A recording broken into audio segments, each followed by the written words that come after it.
What's up, boys? It's Sturch. This is my first YouTube video, and I'm not really sure where I'm going to take this YouTube account, but right now my main goal is just to teach you guys and tell you a little bit about how I became the cyclist I am today by focusing only on nutrition and recovery. In this video today, I'm going to tell you guys why you need to go down your own path and be unique, and I'm also going to tell you how that's the reason I became as good of a cyclist I am today in such a short amount of time.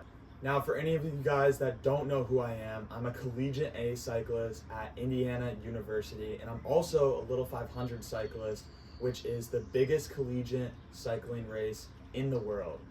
And basically, the reason I'm talking about this is because with the way I approach cycling, I progressed way faster than anyone I've ever seen, and I want to share that with you guys. You guys are really going to enjoy this video, so let's get into it. The first thing I want to talk about is that everyone just wants to fit in, especially when it comes to cycling. And when everyone wants to fit in, that leads to everyone doing the same thing, which means everyone just becomes average collectively. And it's only the people that go against what everyone's doing and choose their own unique path and do something that goes against the flow of everyone else that are actually gonna either fall way below or rise way above them. And yes, there's that risk, but it's that risk that's worth taking to take that next step and actually become above average and not like the rest of people. And with cycling, you can just see it in the nutrition category so easily. Like when I first started cycling, this is the first thing I noticed. Everybody just spams junk food and they go on group rides, eat terrible food on those group rides, and then they get back from the group rides, have a terrible meal, processed foods, candies, soda, and then they have a terrible dinner, and then guess what? They wake up and do it all over again. And this whole thing of like eating junk food around cycling is terrible because from an outsider's perspective, it seems that cycling is like a super healthy sport. Like, oh my gosh, like you rode your bike for 5 hours today? Like, holy smokes, you rode your bike for 15 hours this week? Like that seems really healthy. That is an insane amount of cardio that's good for you. But when you take a bigger look at it, you take a step back and you actually see what's going on. It's just these people waking up, putting junk food into their body, going for a group ride, stopping on that ride, eating soda, candy, putting more junk food into their body. And then they get off the bike and eat more junk food. And it's just this never ending cycle of people going to ride their bike just to make that an excuse for them to eat junk food. So now I want to tell you a story about when I first started cycling back in the fall of 2023. So leading up to this point, I had been lifting weights for about 3 years, 6 days a week. I was pretty big into it. I just focused on all the compound lifts and I was just trying to get really strong for the first 2 years. And then for the last year, I was focusing on hypertrophy. I actually knew a decent amount of nutrition. I knew protein timing. I knew how much protein to get. I knew macros I was supposed to hit, but that's pretty much it. I just knew baseline gym bro science for nutrition.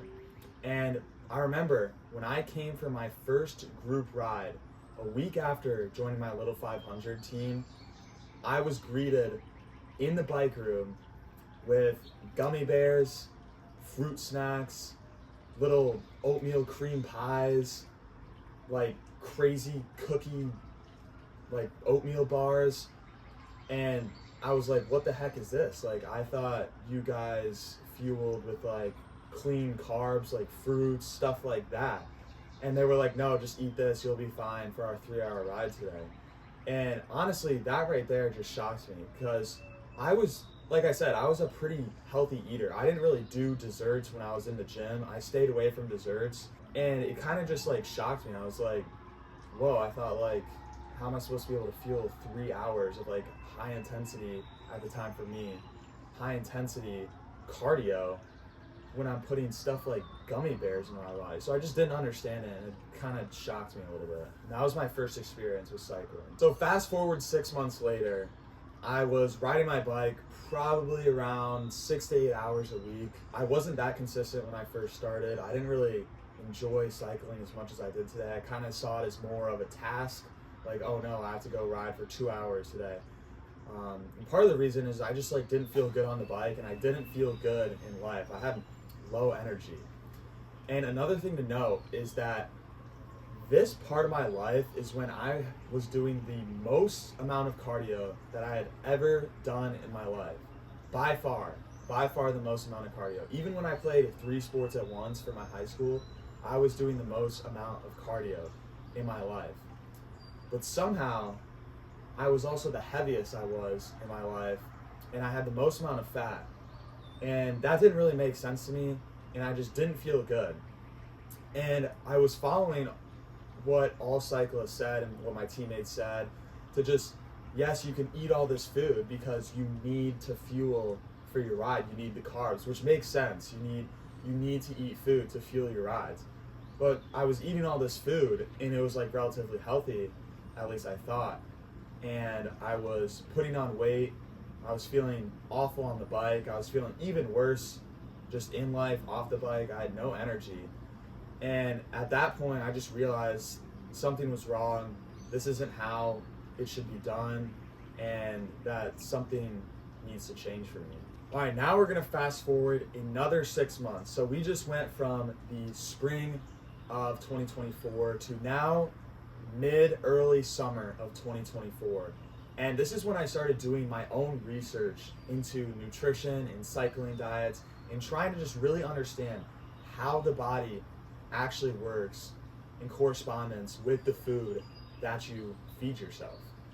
And what I started to realize is that all the crap that normal cyclists put into their body is just absolutely terrible for you, and it has no benefit whatsoever. And yes, your body needs carbs, but there's much better ways to obtain those carbs. And so what I did is I was really focused on trying to create like a diet. I wanted a diet that I could stick to that completely optimized the body for cycling specific. So that meant maximum performance, maximum recovery, and maximum output on the bike. And I focused exactly on that when doing my research. And right around in the middle of summer of 2024, with the help of the internet, I created a diet for myself that focused on not only hormonal health, but just every single function of the body that is important for cycling.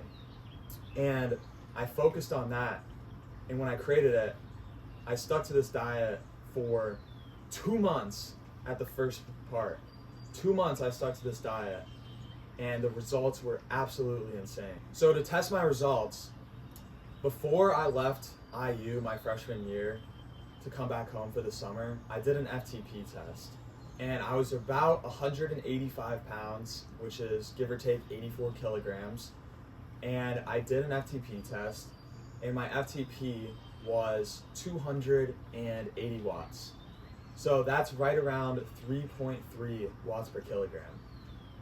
And then fast forward 3 months, I created the diet a month after taking that test, and then I stuck to it for 2 months before I did my next test. And the results were actually just insane. So first off, starting with my weight, not only did I go from 185 pounds, 84 kilograms, to 155 pounds, and that's like 71 kilograms, but my watts went from 280 watts FTP to 325 watt FTP. So I lost 30 pounds and got 45 more watts out of my legs. And when you run the calcs on that, that is a 41% increase on my watts per kilogram in just 3 months by only focusing on nutrition and recovery. All right, fast forward another 2 months to when school started back up. I found huge success in Little 500. I was consistently placing top 10 at all those events. And then also when the road season started, my first race, Collegiate C Category 4, I won that. And then the very next day, I had another race. It was a crit, but the fields were combined, Collegiate B, Collegiate C, Category 3, Category 4, and I won that. And literally just 7 months before that, I did a race, Category 5, Collegiate D, and I finished in like the back third of the pack, and I was completely gassed. And I had way more to give in these races. And I literally did that by only focusing on my nutrition and recovery. And just taking some time to actually look back, I would have never gotten to the place that I'm at today without the nutrition, without the recovery, without the diet, and without doing my own research and taking my own path. And I remember when I first came up with that diet and I was sticking to it, I remember 1 weekend, 2 weeks in, people were saying like, oh, that's crazy, like too much fat, not enough carbs, too much protein, like you're gonna get too big as a cyclist. And literally like none of that became true. Like I lost 30 pounds and I became a Remco Aero Bullet. And I got way faster, I could put more watts out. And another thing is like, everybody like would see me eating and they were like, oh, like have some candy or like have a dessert. And I'd be nah.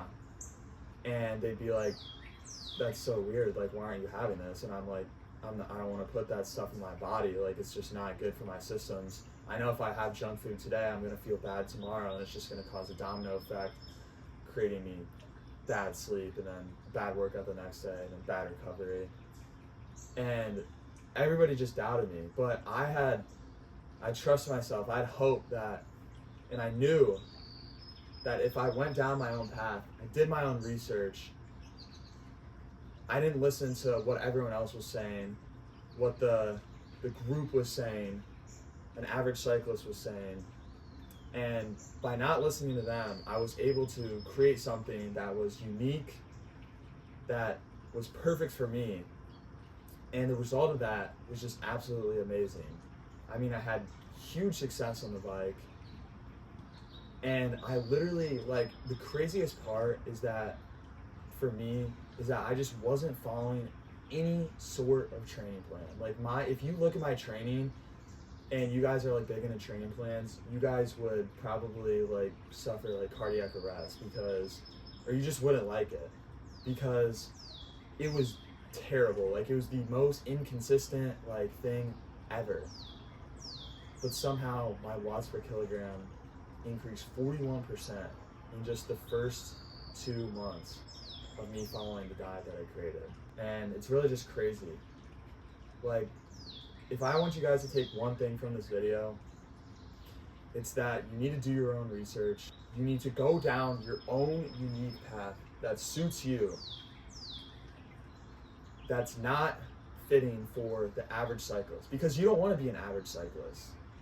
There's a reason people that eat like normal cyclists finish mid-pack. They get happy with the top 10. That's not what you want. You don't want a top 10. Nobody wants a top 10. You want to win. Why are you going to a race if you don't think you can win?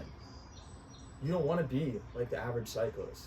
And you guys need to understand that to be on a level so high above the average cyclist, you have to go down your own path. You have to be unique, and you have to embrace change and doing stuff that other people don't understand why you're doing.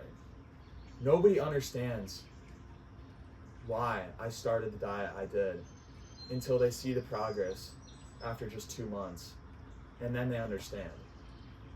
All right, that's it for this video. I hope you guys enjoyed it. I low-key ranted a lot, so yeah, but in the future, I'm gonna be going over way more like actual cycling tips that you can apply to your life to become a better cyclist. So I'm gonna be going over many nutrition things, many recovery things, just routines that are completely optimal to maximize everything. So yeah, thank you for watching this first video. My goal is to kind of tell you a little bit about myself, where I came from, the path that I went down to actually become the cyclist I am today. And obviously I could talk about myself for an hour, but I don't have the time.